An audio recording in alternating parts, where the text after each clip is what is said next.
first time Ethan Miller met the kid who would eventually rewrite everything he believed about America, reality, and his own sanity, he had just finished arguing with a self-checkout machine at a Walmart in Southern Ohio. Ethan was 42, a perfectly ordinary American guy, the type who knew every discount day at every grocery store within a 20-mile radius. He worked in insurance, paid his taxes on time, said sorry when someone bumped into him, and microwaved leftover pizza like it was a sacred household ritual. In other words, normal, comfortably normal, proudly normal. But that evening, normal cracked. The self-checkout machine had refused to scan his carton of almond milk, insisting loudly that he placed an unexpected item in the bagging area, even though there was nothing there except Ethan's growing irritation. Right when he bent to restack his groceries, he heard a kid say, "It's not the machine, it's you. You give off glitch energy." Ethan looked up. Standing behind him was a 17-year-old boy wearing a hoodie with cartoon aliens surfing on slices of pizza.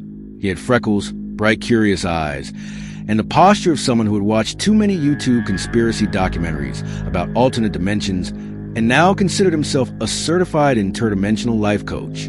Ethan stared. Glitch energy? Yeah, the kid said. Some people carry drama. Some people carry chaos. You, sir, carry glitch energy. The universe sees you and goes, huh? And then the weird stuff starts. Ethan tried to decide whether this was an insult, a diagnosis, or just small-town teenager humor. Kid, it's a broken Walmart scanner. The kid shrugged. Suit yourself. But it's starting. What's starting? The boy leaned in and lowered his voice. Reality leakage. Ethan blinked. Twice. I think your Netflix subscription needs a timeout. Oh, yeah.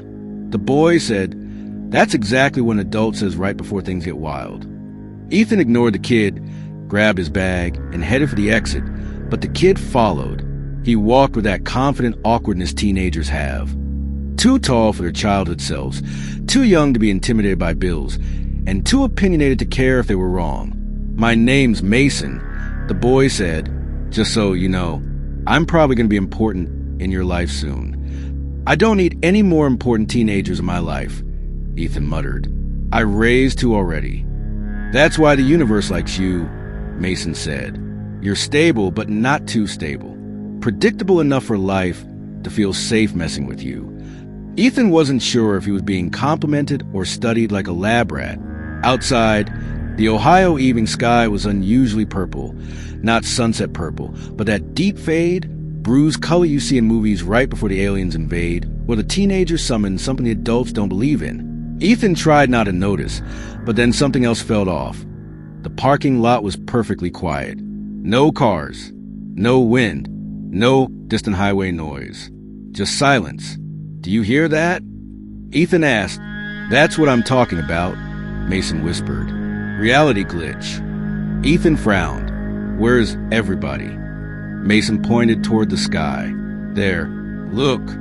Ethan looked, floating above Walmart, just hovering, glowing faintly like a broken street lamp, was a square, not an object shaped like a square. A literal two-dimensional square, perfectly flat, shimmering like a computer graphic that accidentally loaded into real life. Ethan rubbed his eyes. The square remained. Nope, he said. No. Absolutely not. I'm too old for hallucinations. Mason grinned. It likes you. What likes me? The doorway. That's a doorway? Yeah, Mason said. And you're supposed to go through it. Ethan looked at the boy, then at the impossible square in the sky, then at the Walmart sign flickering behind them. He thought about all the things he had planned that night. Heat up leftover pizza, watch reruns, fall asleep early, maybe read 5 pages of book before giving up entirely. Now, instead, he was being told by a hoodie-wearing teenager that a floating geometric shape in the sky wanted him specifically. He said the only logical thing a 40-something-year-old American man could say in such a moment. Nope, doorway or not, I have to work tomorrow. But the quiet in the air thickened, as if the world was waiting for Ethan to take a hint. A weird buzzing sound started. The square pulsed. Mason nudged him. You feel that? Ethan swallowed. Yeah. That's reality asking you a question. What question? Do you really think this is all there is? Work, bills, arguing with faulty Walmart scanners, living like a background character in your own life.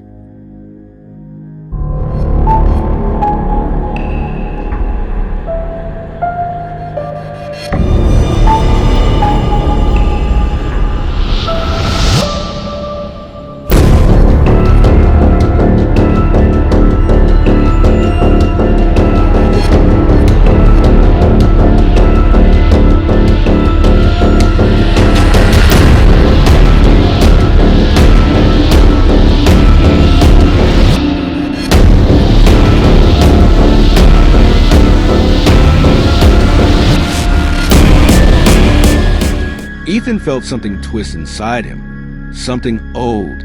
Something true. "Kid," he said slowly, "you talk too much." "Maybe, but I'm right."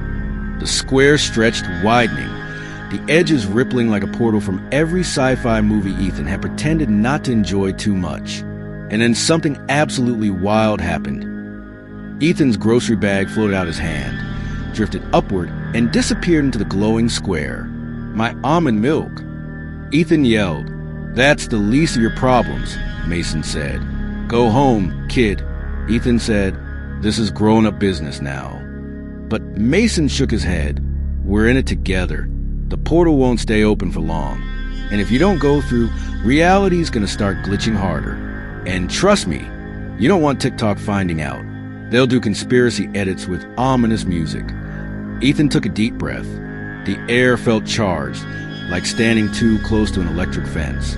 He wasn't brave, not naturally, not intentionally, but something in him said that whatever was happening wasn't random, or accidental, or ignorable. "All right," he said, "we go look. We don't jump in. Just look." "That's what everyone says before they jump in," Mason muttered. They walked toward the glowing shape. It hummed, like a massive guitar string vibrating between worlds. Ethan's heart pounded. He reached out a hand. The surface wasn't solid. It rippled like warm water. And then, without warning, the portal pulled him in. He didn't fall. He didn't fly. He just shifted. One moment, he was outside Walmart. The next, he was standing in a place that looked almost like Walmart. Same aisles, same layout, but everything was slightly wrong. The cereal boxes had strange symbols instead of brand names. The floor tiles repeated the same microscopic pattern endlessly. Even the shopping carts were different. They had 5 wheels instead of 4. Mason landed beside him with a thud. "Welcome," the boy said breathlessly, "to the American Elseworld." Ethan stared. What in the good name of bald eagles and baseball hot dogs is happening? "This," Mason said, motioning around them, "is a version of the United States that exists parallel to the one we know. Same but different. Familiar but off. Real but rewritten. Why are we here?" "Because," Mason said, looking suddenly serious, "something here has been leaking into your world. And it's connected to you." Ethan felt dizzy. "Connected to me?" "Kid, I sell insurance. There's nothing cosmic about liability coverage." "Wrong," Mason said. "Everything is cosmic. Especially people who think they're not." Ethan exhaled sharply. "This is the weirdest day of my life." "You say that like it won't get weirder," Mason replied. They took a step deeper into the Elseworld Walmart, and the shelves rearranged themselves, shifting into new patterns as if reacting to their presence. Ethan felt watched not by people, but by the world itself. He whispered, "This place is alive." Mason nodded. "Yeah, and it knows we're here." Far down the aisle, something moved. A figure, a silhouette, tall, human-shaped, but glitching, like a corrupted video trying to render. It turned toward them, and Ethan felt a chill run up his spine. "Kid," he whispered, "what is that?" Mason's voice shook. "I think that's you." "What do you mean, me?" "Your Elseworld version." Ethan's else self stepped forward, flickering in and out of existence, its face forming and unforming like pixels. It raised a hand. The aisle lights flickered. The walls trembled. Mason whispered, "It wants to merge." "And emerge." Ethan stammered. With me? Yeah, Mason said. And if it does, you won't be the same.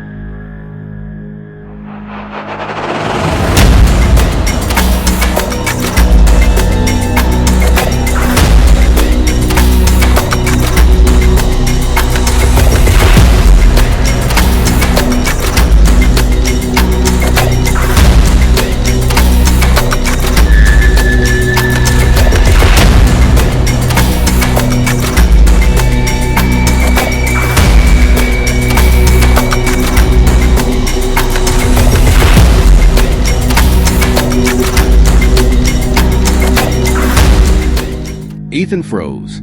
There were many things he'd expected to experience in his lifetime. Gray hairs, slow Wi-Fi, maybe a midlife crisis involving an impulsive trip to Las Vegas. But facing a glitching doppelganger in a parallel American Walmart was never on the list. His Elseworld self took another unstable step forward. Its body flickered between frames like it couldn't decide which version of existence to inhabit. 1 second it looked like Ethan on a good hair day. The next it looked like a corrupted screenshot of him, flattened and stretched, as if the universe pressed the wrong key while editing reality. It's reading you, Mason whispered. What does that mean? Ethan hissed. It's scanning your choices, your regrets, your emotions, everything you think defines you. Well, tell it to stop. That's personal property. Mason ignored that. It's trying to sync with your identity.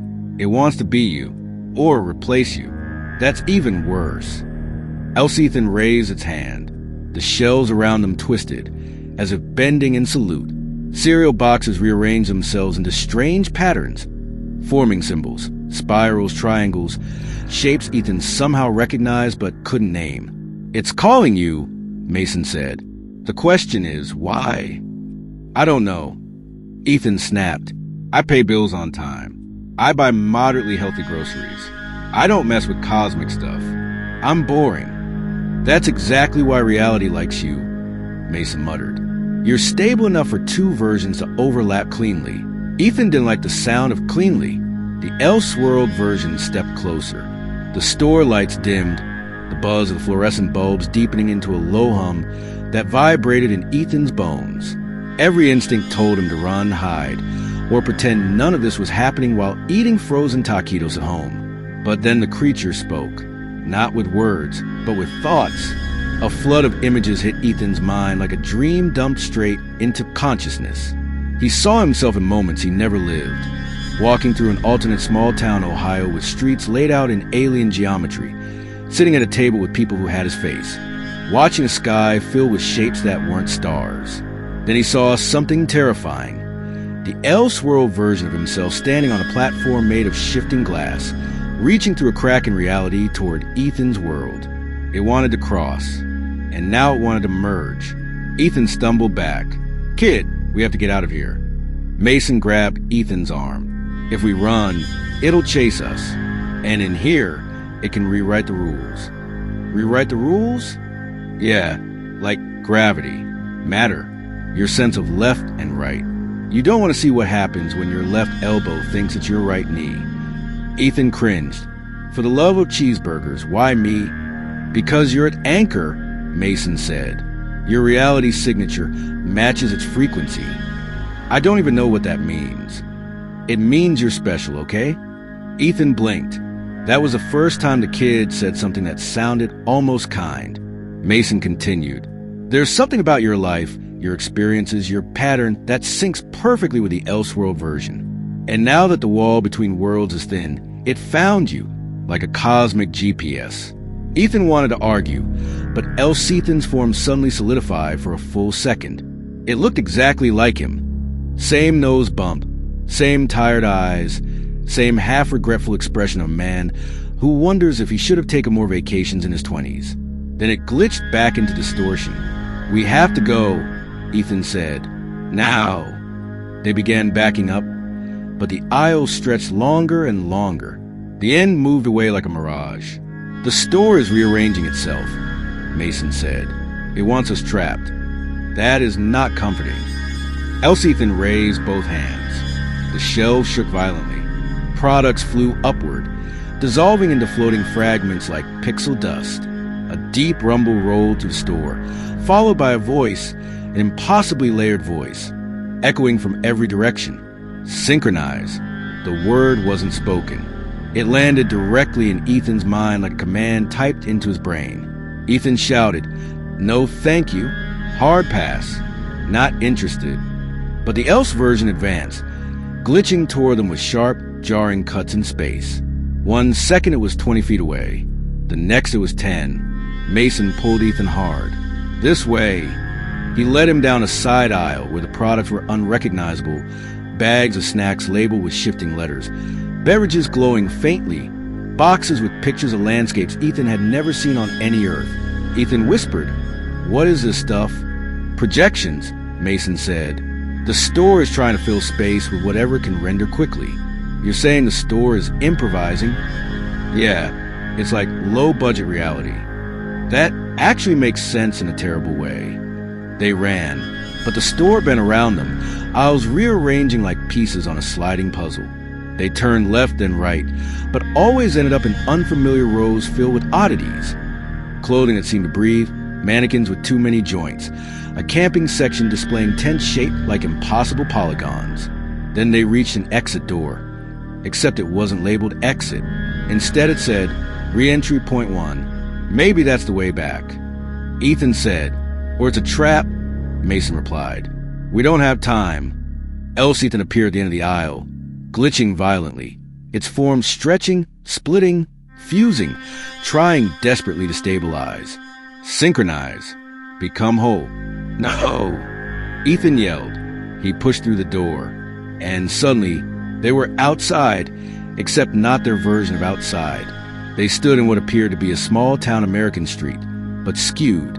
Houses were normal shapes, but too symmetrical, too clean, too perfect, like someone recreated an American suburb from memory, but forgot the tiny imperfections that make things real.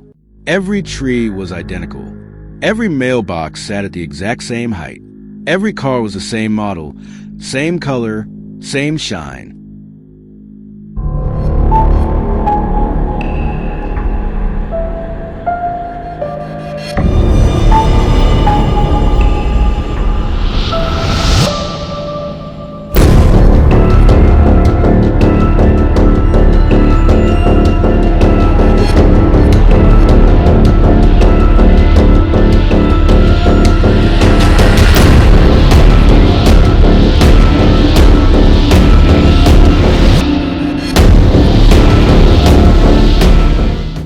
There were people, kind of. They stood on the sidewalks, staring blankly, their faces smooth. Not featureless, just minimal, as if the universe didn't render full detail unless needed. Mason whispered, "Background characters." Ethan shivered. "We're in a simulation?" "Not exactly. Think of it like another layer of America, a version rendered with lower priority. But why would my alternate self be here? Maybe it's stuck. Maybe it's trying to break free." Ethan felt sick. "We need to get back to our world. And we will," Mason said. "But first we need to understand what it wants." "It wants me," Ethan said. "Why isn't that enough?" Before Mason could answer, the ground vibrated. A sharp sound, like metal being folded in half by invisible hands, echoed down the street. Else Ethan emerged from the store behind them, its form towering now, expanding, its glitching faster, louder, more unstable. Pieces of the Elseworld flickered around it like sparks. "Synchronize." Ethan felt a pull in his chest, as if someone tugged at his ribcage with a magnet. Mason grabbed his arm again. "Fight it." "I'm trying." But the pull intensified. Ethan saw flashes, memories that weren't his but could have been. Another life, another path, a different career, a different family, a different version of everything. It was offering him something, or stealing something. "I don't understand," Ethan gasped. "You don't accept its version," Mason said. "You choose your own. Think of something that grounds you, something absolutely, unmistakably you." Ethan squeezed his eyes shut. He thought of his real home, his worn-out couch, his favorite cheap coffee brand, the way he always hummed the same song without realizing it. The way he always used 2 napkins instead of 1. The way he said sorry even when it wasn't his fault. Small things. Human things. American things. The pull weakened. Else Ethan distorted wildly, its shape fracturing. Synchronize. No, Ethan said. I'm me, not you.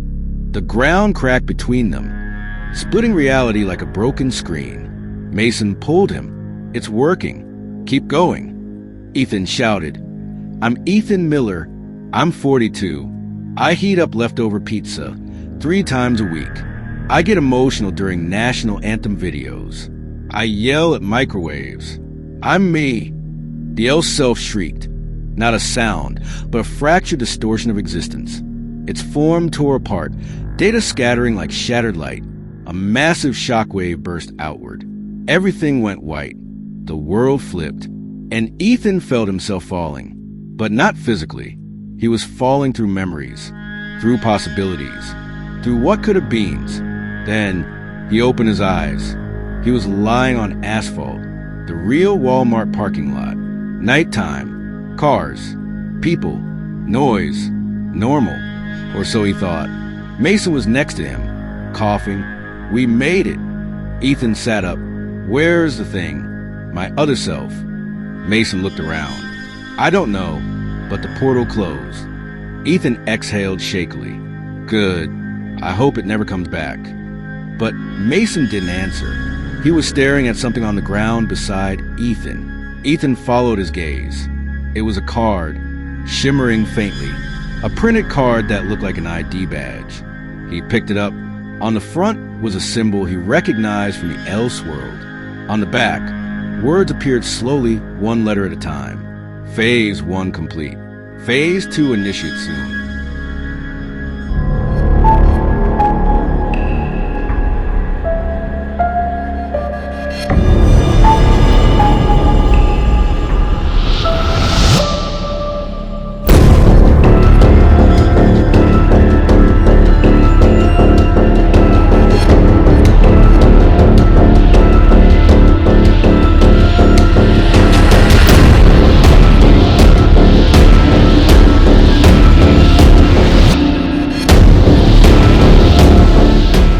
Ethan stared at the shimmering card in his hand. The letters weren't printed.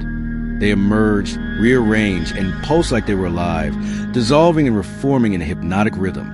Mason hovered beside him, watching the card the way someone might watch a ticking bomb with a cheerful label. Phase 1 complete. Phase 2 initiate soon. A kid, Ethan said. I thought you said we made it. We did, Mason replied. Back to our world, at least. Then why does this look like an invoice from the universe telling me I ordered more trouble? Mason took the card gently, squinting at it. Because you didn't finish anything. You only triggered the next stage. Triggered? Ethan shot back. I specifically tried not to trigger anything. Mason sighed. Look, Ethan, I didn't want to say this before, because I wasn't sure. But now I'm sure. That sounds bad already. It is bad. Great. Love that for me. You weren't chosen randomly, Mason said. You're a point of convergence. Ethan rubbed his face. Kid, I'm barely the point of convergence for my family's group chat. No, Mason insisted. It's you? You're some kind of narrative anchor, a bridge between worlds. You resonate with the structural reality in a unique way. Ethan blinked slowly. You just said a bunch of words that mean nothing. They mean everything, Mason said. Look around. Ethan turned. At first, everything seemed normal. Cars rolled through the lot. A couple argued next to a shopping cart. A guy wearing pajama pants bought cigarettes from the vending machine in front of the store. Classic American evening behavior. No glitches. But then Ethan noticed the lampposts. All of them flickered at the exact same interval. Not randomly. Perfectly synchronized. Every flicker, every pulse, identical. Then he noticed the pavement. The cracks formed geometric patterns he had seen in the else world. Spirals, grids, repeating shapes that felt too intentional. Then he noticed the sky. The clouds were moving in straight lines, not drifting, sliding. like tiles on a conveyor belt. What is happening? Ethan whispered. The leak, Mason said. It didn't stop. The portal closed, but it didn't seal. And now your world is starting to rewrite itself. Ethan clutched his head. I just wanted almond milk. Mason stepped in front of him. You need to listen. The Elseworld version of you didn't vanish. It fragmented. It broke apart and embedded pieces of itself into your reality. Ethan shook. So what? I'm haunted by a glitching version of me. Not haunted. Mason corrected. Merged. Ethan froze. What? That shockwave at the end? It wasn't just pushing it away. It was integrating you. You didn't realize it, but something bonded to your consciousness. Ethan's mouth went dry. Bonded? Yeah, you have new abilities. Kid.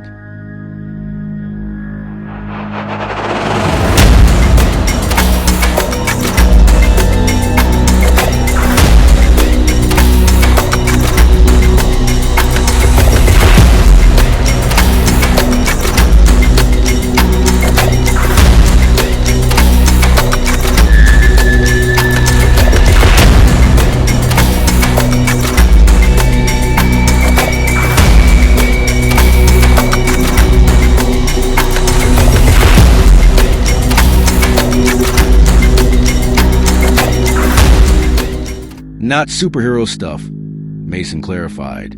Not flying or mind reading or fighting crime in tights. More like perception, sensitivity. You're plugged into something now. You can see patterns you couldn't see before. Ethan stared at the synchronized lamppost again. Now he noticed something else. A faint outline around them, like a glowing blueprint. I'm seeing things, he whispered. Exactly. This is not an upgrade I asked for. But Mason wasn't listening. He was staring at the card again. There's more. Look. The words on the card shifted. Phase 2. Integration. Target. Ethan Miller. Status. Incomplete. Ethan stumbled backward. Why me? Why? Why not someone cooler? Someone young? Someone who already has an existential crisis playlist. The Elseworld chose you, Mason said, because your identity is stable. Stable? Ethan snapped. Nothing about me feels stable right now. But Mason stepped closer, lowering his voice. Let me explain it in regular people terms, okay? Please do. You know how some people break easily? How some freak out the moment something unexpected happens. Like my coworker Steve, Ethan muttered. You're not like that, Mason said. You adapt. You adjust. You complain, but you keep going. Reality needs people like that. Anchors. Ethan looked down at his shaking hands. I feel like an unanchored boat right now. You're stronger than you think, Mason said. I've seen it. Ethan swallowed. What do we do now? Mason held up the card. We wait for Phase 2 to reveal itself. Wait. Ethan choked. I have to go to work tomorrow. I have a 10 a.m. meeting about property insurance premiums. But before he could continue spiraling, a sharp crackle ripped through the air. Both of them spun around. The Walmart LED sign flickered, then glowed a bright, unnatural blue. The letters warped, shifting into the same symbols from the Elseworld aisles. Then the sign began projecting something into the air, a floating hologram, shimmering like heat above asphalt. Words formed. Ethan Miller. Proceed to recalibration site. Time remaining, 19 hours. Ethan screamed inside his soul. No. Nope. Absolutely not. Not doing it. Not going. I refuse. I deny. I reject this side quest. The hologram pulsed. Directive, non-negotiable. Deviation results in structural instability. Mason whispered, it's giving you instructions. I don't want instructions. Ethan yelled, I want my life back. I want boring. I want leftovers and YouTube documentaries about grilling ribs. But the hologram shifted again, showing a map, simple, glowing, unmistakable. A location. Where is that? Ethan whispered. Mason squinted. Looks like Maple Ridge Park. Ethan froze. The park? In my town? Yep. That's 5 minutes from my house. Yep. So the elf swirl wants me to go there? Looks like it. Ethan put his hands on his face. Why is this happening to me? I'm not special. But Mason shook his head. You are. And phase 2 is happening whether you like it or not. The hologram vanished with a pop. Ethan sagged. This is the worst Tuesday of my life. It's Wednesday, Mason corrected. Even worse. They walked toward Ethan's car. But the closer they got, the stranger the air felt.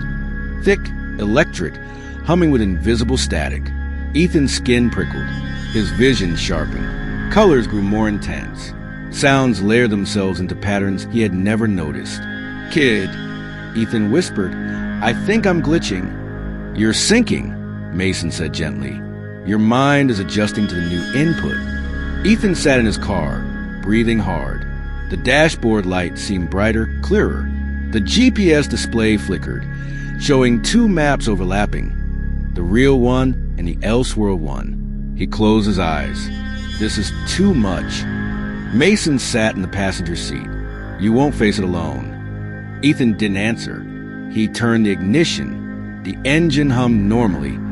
Thankfully, something in this world still worked.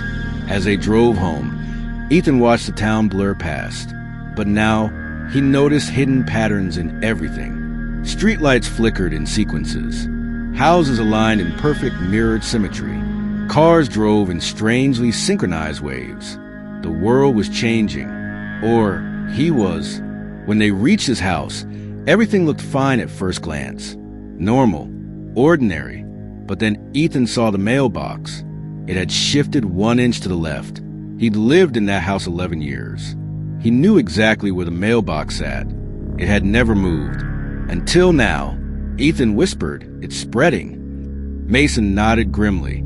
Phase 2 has begun. Inside the house, Ethan collapsed onto the couch. Mason paced. The air felt charged, vibrating softly. The card in Ethan's pocket buzzed. He pulled it out. New words formed. Integration levels rising. Prepare for contact. Ethan groaned. I don't want contact. I don't want any of this. But the card changed again. Contact initiates now. Stand by. No, Ethan said. No, no, no, no. A sound echoed from the hallway. A footstep. Slow. Heavy. Wrong. Mason paled. It's here. Ethan stood. What is? The hallway lights flickered. Another step. Then another. A figure walked around the corner. And Ethan's heart nearly stopped. It was him, but not the glitching version, not the distorted Elseworld entity. This version was solid, human, perfectly rendered, except its eyes. They were full of swirling static. Hello, Ethan, it said. Its voice was Ethan's voice, but layered, harmonized, too smooth. Ethan stumbled back. No, we destroyed you. You fragmented me, the figure said, but I reassembled through you, through your world. Mason stepped protectively in front of Ethan. Stay back. The figure smiled, a disturbingly familiar smile. Phase 2 is integration. I am not here to replace Ethan Miller. Ethan's breath trembled. Then what do you want? The figure stepped closer. To complete you. Complete me? Ethan repeated. The figure nodded. You lived your entire life believing you were ordinary, unremarkable, forgettable, but you carry something rare, stability strong enough to anchor multiple really. Ties.